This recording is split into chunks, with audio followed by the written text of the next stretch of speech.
Now,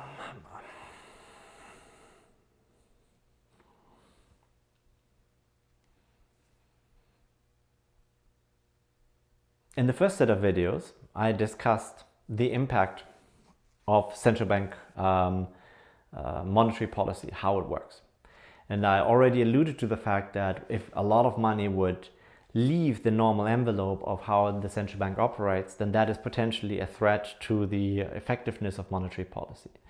And not surprisingly, especially after the announcement of Libra's new financial infrastructure, many central banks jumped into action and are now much more seriously discussing the possibility of issuing its own digital money. So this is what I want to talk about now: central bank issued digital currencies.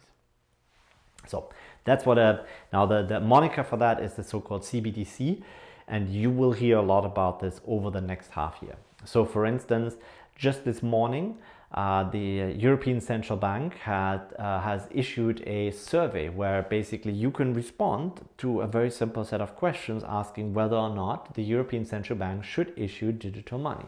As a user, would that be something that you want to do? That's something you're interested in. Now, a central bank digital currency is not a cryptocurrency, right? It would just be a normal liability of a central bank's balance sheet. It would be the equivalent, at least that's the way they think about it, as digital cash, right? So just like a bank card. Now, is it coming? Is this something that's happening? So the Bank of International Settlements, the BIS, had a survey which they ran in 2018 with the results published in 2019, and the same thing in January 2020, where they discussed, had another survey which ran 2019, and another one will come in 2021, of course. So in 2019, there was proceeding with caution was the title of the paper. In 2020, it was essentially impeding arrival. And you've already heard maybe that some countries have actually already started on working on this. So for instance, in China, they actually have a central bank digital currency already in operation in several provinces in a testing environment. Now the US, of course, has bigger problems at the moment, and they're usually, when it comes to these things, the last mover. The UK is preparing, and the Canadian Central Bank, the Bank of Canada, is in what's called contingency planning mode. So they are all thinking it through. They're thinking about how they would design it and how they would start issuing it when the time comes. Several small countries have already started also using it. So some islands in the South Sea, for instance, they are already actively trying to pursue this.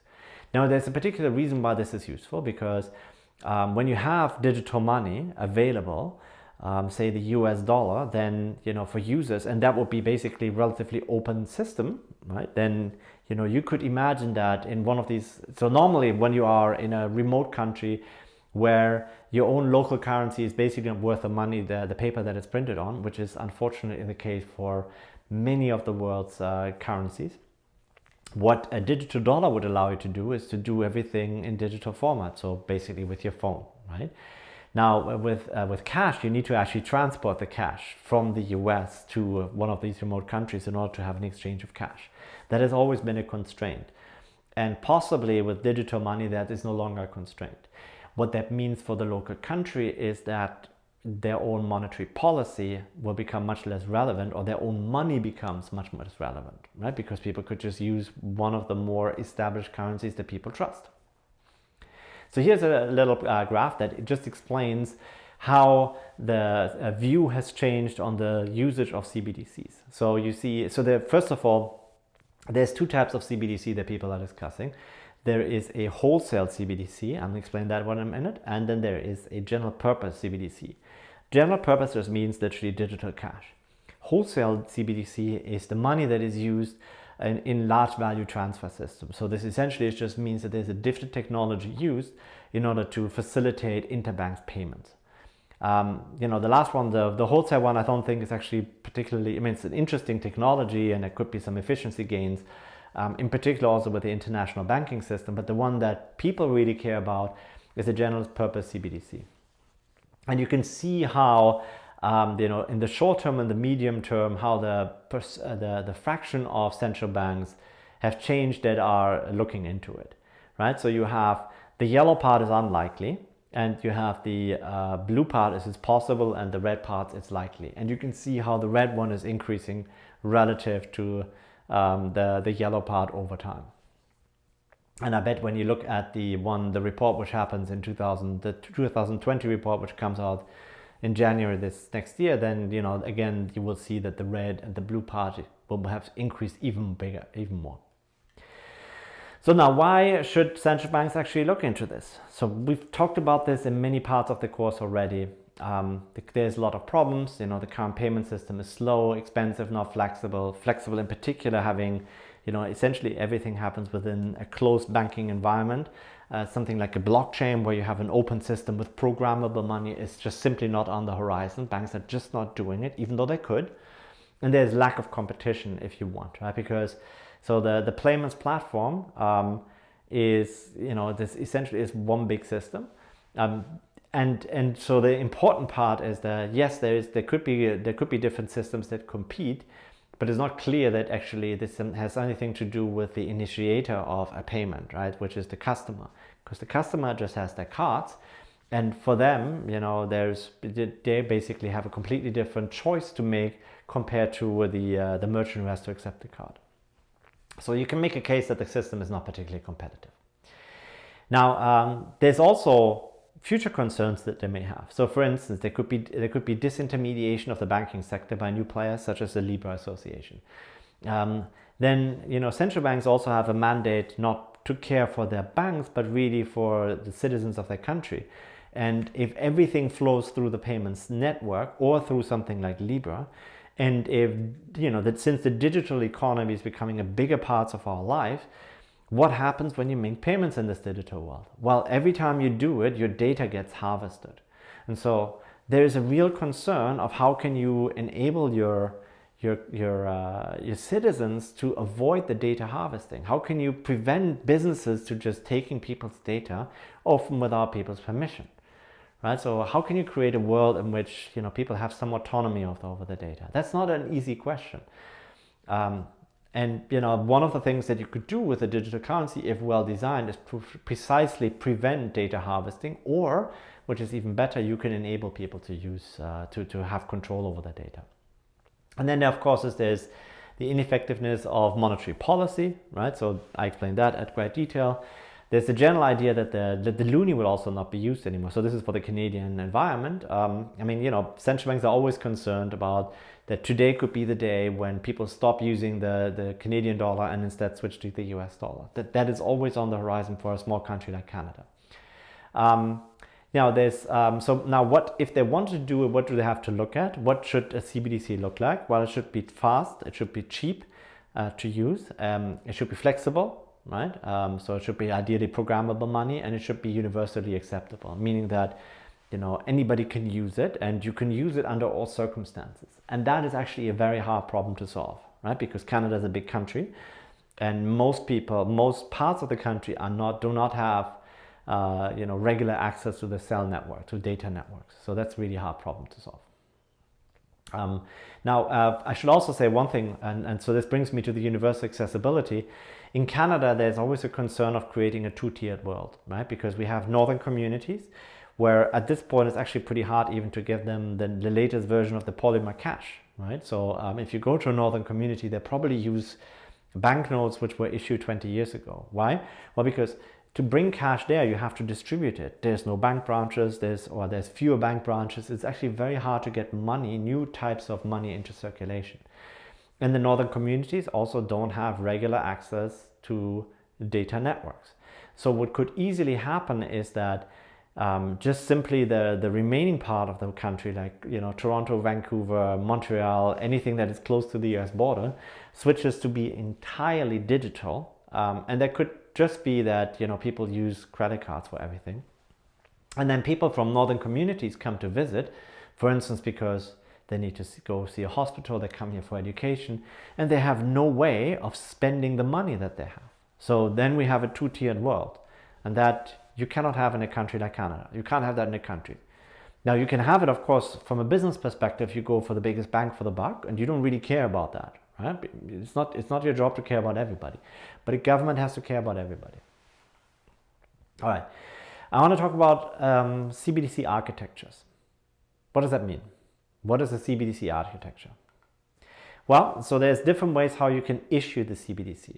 The simplest way for the for the central bank would be where effectively you create new intermediaries, or you have existing intermediaries play the role of managing the customers and managing the accounts of, or the holdings, if you want, of the CBDC that individuals have. So this essentially is just the same thing as our current world, except that there would be specific provisions for CBDCs relative to the rest of the payments network. In that sense, essentially, the central bank is reasonably hands-off and leaves the development, the dissemination, and the usage and applicability of the technology to these special banks. The second possibility is the central bank could actually be the direct provider of accounts for individuals. The mechanism there is essentially all of a sudden the central bank becomes the bank of the people. There is such a system already essentially the central bank is currently the bank of the banks, but nothing says technologically that you can't have a vast expansion of the accounts possible. Now, this is a very extreme version, and the central bank really doesn't want to have to deal with individual people. They're not set up for it. They don't have a comparative advantage doing it. And so it would be very unlikely that you have a system where literally the central bank becomes the bank of the people. But you can envision versions of this, and you can have clever arrangement that would actually allow this to happen. And then finally, you could have an intermediate system, which is a hybrid system, which essentially boils down to a blockchain system. Right, where you have, there's a particular system that onboards people with a KYC process, and then you have the transfers where it would be, the same system or intermediary system, which then manages the accounts and looks after the customers. So that's basically, now this is actually one system where the central bank has a very high degree of oversight and a very high degree of control. And you don't have, you could have, of course, existing banks be part of this and the provision of it. But you can also envision this is an entirely digital environment as it's being set up. So what I'm trying to say here is there's a lot of different design choices that are available in order to have a CBDC, and it's not really yet clear what choices we would see in different countries as they're being provided. Now, I wanted to very briefly talk about the term disintermediation, just so that you understand what I'm talking about and what you hear in the news. And so now the first thing to recognize for you is there's really two types of money. There's government issued money, and then there's, if you want, commercial money. Now, government issued money exists in the form of reserves as accounts that financial institutions have with the central bank, and cash, right? So this is the literal banknotes that you have. Then the other type of money is commercial money, which is that every time you take up a loan at a bank, right? So it could be an unsecured loan, a mortgage. Effectively, what the bank does is it creates new money, right? So you take up a mortgage. So what they basically mean is there is a loan which becomes an asset of the bank, and then they take whatever cash, for whatever the amount of the loan is, and they put this, albeit very short term, into your deposit account, and then you put it out to pay for your house. But let's just leave it at that. You could also keep it in your deposit account in principle. And so that's the liability to a commercial bank. And so they've just created new money. Now, what is disintermediation in this system? What disintermediation is if you go out as an individual and you make a cash withdrawal, what that means is you convert the commercial money in your deposit account into government money, and therefore what you do is you lower the bank's balance sheet, which eats cash withdrawal. And so that essentially means that it's the disintermediation process. So you take the bank in that process out of its intermediary role. And that's basically where the term disintermediation comes from. Now, there's a question, and this is something which is brought up very frequently, is the question of whether or not CBDCs could destabilize banks. And this is for the Canadian case. This is an analysis done by the Bank of Canada. And so basically it asks the questions of when you think of the forms of financing that banks have for giving out their loans, what is behind this? So could be deposits, there could be all kinds of other, there could be equity, there's all kinds of other ways how banks are financing their balance sheets, right? Now, What you see here, the blue line is essentially is what the retail checking accounts account for. The gray line or the gray area is what also the savings accounts are there for. And then you have the total deposits that would also be then from commercial entities, the amounts that are in the financial sector. Now you can see that the amount of the retail sector alone accounts for only 10% of the financing of the banks relative to the overall amount that they used for their financing of their balance sheets. So in other words, even if all people immediately make a run for CBDC, so they take all of the money off their checking account and put them into their CBDC account, which would not be possible because people have direct payments and so on often set up, is linked to their credit cards and all that. That is only 5% of the total financing of the banks. Now, this is not an unimportant portion, don't get me wrong, but there's a real question of whether or not this actually leads to a destabilization of banks. So whether or not this whole discussion about a CBDC would destabilize the banks is warranted. And so the analysis is basically that the banks are well positioned to absorb potential temporary negative effects. So it doesn't seem to be such a big deal. Banks can absorb the shock under normal possible adoption scenarios, where people slowly do this over time.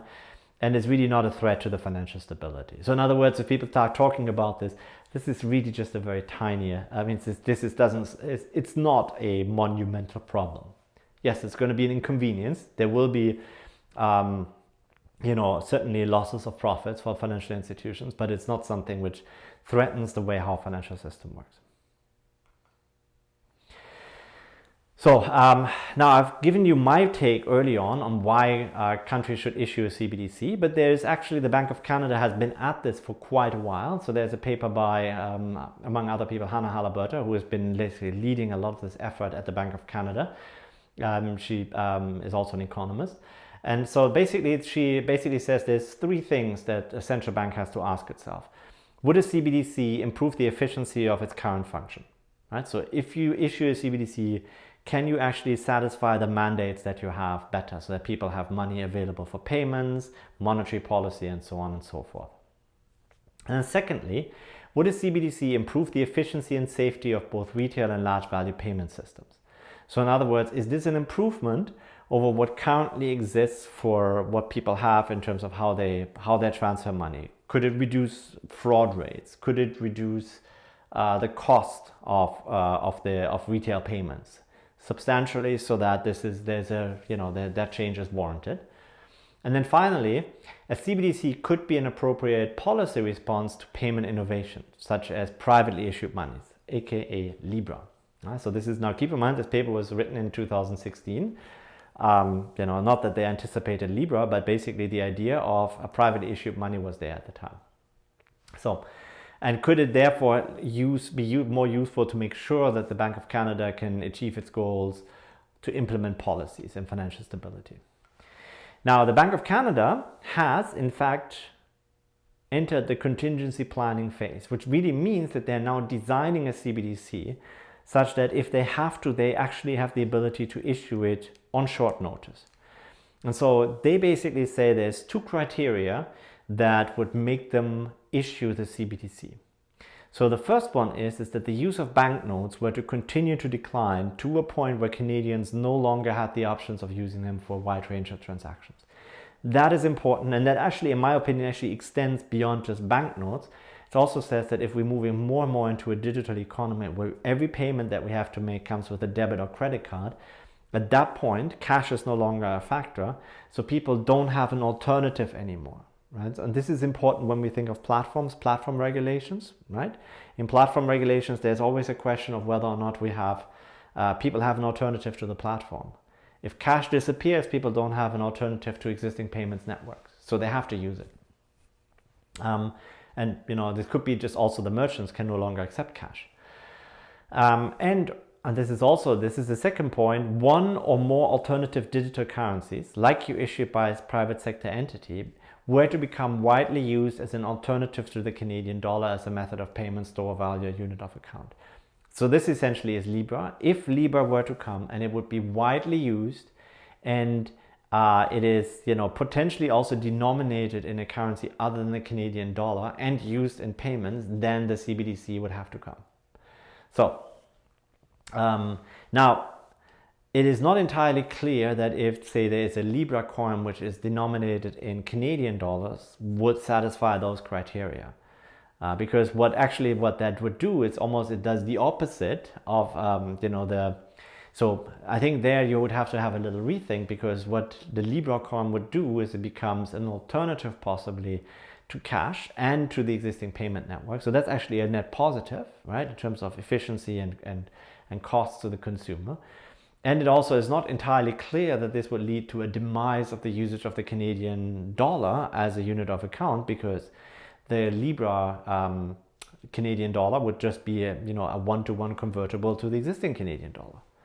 So in other words, in some sense, you could argue that Libra could make it less likely that a CBDC is issued. But stay tuned. The discussion will certainly happen early next year.